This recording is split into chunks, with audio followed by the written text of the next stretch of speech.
Hi everyone, तुम्हाला वाटत असेल की मी बऱ्याच दिवसापासून व्हिडिओज बनवते पण मी व्हॉइस ओव्हर नाही देते। ते आमच्या या साहेबांमुळे, कारण हे आमचे साहेब चिडलेले असतात नेहमी। त्याचं वय झालंय, त्याचं नाव स्पायकी आहे। तुम्हाला मी बऱ्याचदा माझ्या व्हिडिओजमध्ये सांगितलंय। 16 वर्षांचा झालाय तो आता। ॲक्च्युली वय झालंय त्याचं। थोडा चिडचिड झालाय। 40 दिवसांचा पिल्लू आम्ही घेऊन आलो होतो आणि आता तो 16 वर्षाचा झालाय। तर त्याला एन्झायटी होते, त्याला थोडं अटेन्शन हवं असतं आमचं। सो बस आता सुद्धा मी त्याचीच ड्युटी करते, त्याच्याबरोबर बसले। तुम्ही बघू शकत असाल, कारण मी इथून उठले की त्याची सुरुवात होतं तो ओरडा। सो तर उद्या आपलंही वय होणार आहे आणि ऑब्व्हियसली त्याला अटेन्शन मी द्यावंच लागेल। लहान आहे तो। ॲक्च्युली म्हणायला गेलं तर आपल्या वयात त्याचं वय 92 वर्ष आहे। तो आता 92 वर्षाचा आहे। तर बस हेच, त्याच्यामुळेच मी व्हिडिओ रेकॉर्डिंग करू शकत नाही। आता सुद्धा त्याला एन्झायटी कमी करण्यासाठी एक मेडिसिन दिलं डॉक्टरने। त्यांनी त्याला झोप लागते, पण ती झोप सुद्धा तो मध्ये मध्ये उठून आउलिंग करत असतो, म्हणजे खूप मोठमोठ्याने ओरडत असतो। बस हे असं लाईफ, म्हणजे लाईफमध्ये एक नवीन काहीतरी होत आहे आणि ऑब्व्हियसली त्याला अटेन्शन सीकर झालाय तो। तर आम्ही त्याला अटेन्शन पूर्ण देण्याचा प्रयत्न करतोय, कारण तो लहान आहे। तो आमच्यासाठी आमचं पिल्लूच आहे आजही। आम्ही त्याला तसं ॲक्च्युली बघू शकत नाही, पण कोणाच्या हातात आहे ह्या सगळ्या गोष्टी।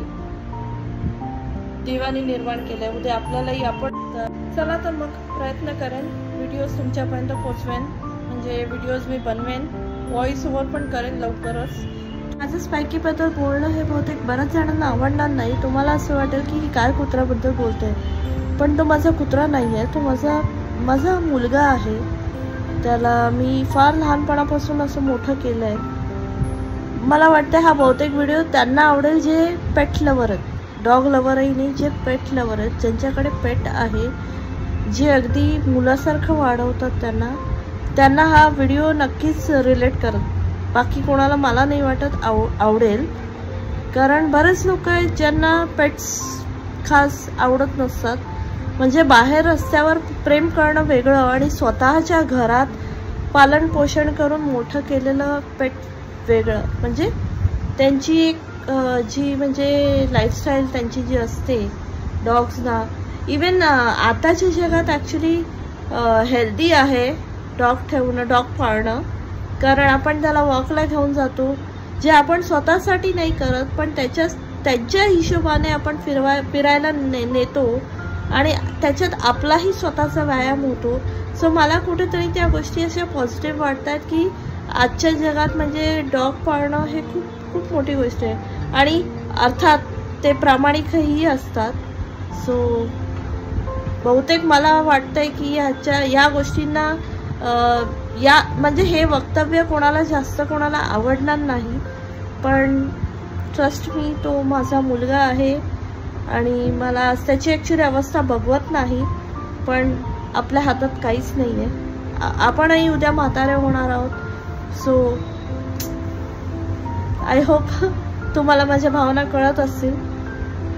तर चला प्रे करा माझ्या डॉगसाठी ॲटलिस्ट, की त्याची म्हणजे तो असा गेला तर मला प्रॉब्लेम नाही आहे, पण त्याला काही त्रास होऊन जाणं आणि त्याचं लागणं आम्हाला तर डॉक्टरने सांगितलं त्याला युथनाइज करायला, पण आम्हाला ते पटत नाही आहे। मी त्याला जन्म नाही दिलाय, तर मला त्याचा जीव घेण्याचा अधिकार नाही आहे असं मला पर्सनली वाटतं।